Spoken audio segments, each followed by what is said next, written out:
대전시가 태극기 개양 활성화 사업을 추진합니다.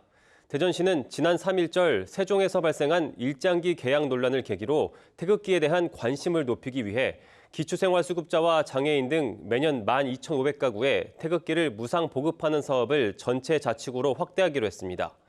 또 시구청 민원실과 행정복지센터에 태극기 판매대를 설치하고 자치구별로 한 곳씩 아파트 외벽에 대형 태극기를 설치할 계획입니다. 충청남도는 최근 정부가 추진하는 3개의 바이오 분야 신규 사업에 선정돼 국비 150억 원을 확보했다고 밝혔습니다. 선정된 사업은 스파와 첨단 바이오 기술을 연계한 스파 연계 재활 헬스케어 제품 고도화 사업과 사람과 공생하는 미생물을 응용해 질병 치료를 연구하는 휴먼 마이크로바이옴 분자 제어 연구센터 건립 사업 등입니다. 충청남도는 이번 사업을 통해 충남이 바이오 헬스케어 산업의 중심지가 될 것으로 기대하고 있습니다. 백제 문화단지 민자 사업이 8년 만에 재개됩니다. 충청남도는 호텔 롯데가 2026년 개장을 목표로 한옥촌과 글램핑장 등을 짓는 1,200억 원 규모의 백제 문화단지 3단계 사업을 재추진하기로 했다고 밝혔습니다. 호텔 롯데는 부여에 리조트와 골프장 아울렛을 짓는 1, 2단계 사업에 이어 휴양 놀이시설을 짓는 3단계 사업을 추진할 예정이었지만 경기 침체와 중국의 사드 보복 조치, 코로나19가 겹쳐 사업을 중단했었습니다. 외식사업가 백종원 씨와 예산군이 함께한 예산시장 활성화 프로젝트에 이어 삽교시장 곱창 특화거리에 점포 6곳이 30일 문을 엽니다. 이번에 문을 여는 점포들은 백종원 씨가 예산 특산물인 사과나무 훈연칩을 활용해 개발한 훈연 모둠구이 등을 선보일 예정입니다. 예산군은 2018년부터 전통시장 시설 현대화 개선 사업으로 36억 원을 들여 삽교시장을 새 단장하고 곱창 특화거리를 조성했습니다. 세종시의회가 일본의 후쿠시마 원전 오염수 해양 방류 결정을 규탄하는 결의문을 채택했습니다. 세종시의회는 일본 정부는 오염수 방류 결정을 철회하고 우리 정부는 일본에 항의해야 한다고 주장했습니다. 충남도의회도 운영위원회를 열어 결의안의 본회의 상정 여부를 묻는 투표를 진행했지만 국민의힘 소속 도의원들의 반대로 무산됐습니다.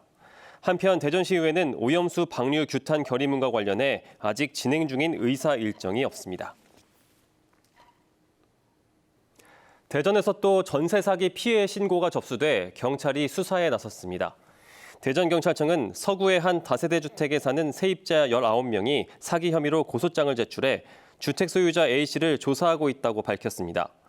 대전 도마동과 괴정동의 다세대 주택 5채를 소유한 A씨는 계약 기간이 끝난 뒤에도 세입자 19명에게 각각 1억 원가량의 전세 보증금을 돌려주지 않은 혐의를 받고 있습니다. 경찰은 피해가 더 늘어날 것으로 보고 수사를 확대하고 있습니다. 대전시 공영자전거인 타슈 이용이 일시 중단됩니다. 대전시는 타슈의 시스템 이관 작업을 진행하기 위해 이번 주 금요일 밤 10시부터 일요일 새벽 4시까지 30시간 동안 타슈를 이용할 수 없다고 밝혔습니다. 이용 중단은 타슈 운영기관이 시설관리공단에서 대전교통공사로 변경됨에 따른 것으로 교통공사는 다음 달 1일 시범 도입하는 대전형 통합교통서비스에 타슈를 포함시켜 운영할 계획입니다. 충청권 특별지방자치단체 설립에 대한 시민 공감대 확보를 위한 순회 설명회가 개최됩니다. 충청권 특별자치단체 합동추진단은 충북에 이어 오늘 대전에서 설명회를 열고 특별자치단체 개념과 필요성, 추진 전략 등을 시민들과 공유했습니다. 추진단은 4개 시도에서 선발한 163명으로 주민참여단을 위촉해 공감대 확산에 나서며 세종과 충남에서도 설명회를 열 계획입니다. 대전 보은병원 재활센터가 내일 문을 엽니다. 40병상 규모로 국가유공자와 유가족을 대상으로 운영되는 재활센터에는 하지와 상지로봇 치료 등이 도입됐습니다. 방위사업청의 대전 이전이 시작됐습니다. 방사청은 지휘부와 정책부서를 중심으로 임직원 240여 명이 다음 달 3일까지 월평동 옛 마사회 건물로 1차 이전 작업을 마치고 본격적인 업무에 들어갈 계획입니다. 방사청은 2027년까지 정부 대전청사 유휴 부지에 신청사를 건립해 완전 이전할 계획입니다. 도심융합특구 조성의 근거가 되는 도심융합특구법이 국회 국토교통위원회를 통과했습니다. 도심융합특구법은 성장 잠재력이 큰 비수도권 주요 도심에 산업, 주거문화, 복합혁신 공간을 구축하기 위한 정주 여건 개선책과 지원 근거 등이 담겨 있습니다. 대전 도심융합특구는 대전역과 선화동 일원 129만 제곱미터로 지난 4월 기본계획 수립까지 완료한 상태입니다. 프로야구 한화이글스가 KT 위즈를 상대로 리그 6연승을 기록했습니다. 한화는 어제 대전 한화생명 이글스파크에서 열린 KT와의 홈 경기에서 선발 한승혁이 1회에만 넉 점을 내주며 불안하게 출발했지만 노시환과 이진영의 홈런과 불펜의 활약을 앞세워 6대4로 역전승했습니다. 한화가 6연승을 기록한 건 2019년 9월 26일 이후 3년 9개월 만입니다. 한편 오늘 KT와의 경기는 우천 취소됐습니다. 대전, 세종, 충남 지역은 오늘 대체로 흐린 가운데 오후까지 충남권을 중심으로 5에서 40mm 안팎의 비가 더 내리는 곳이 있겠습니다.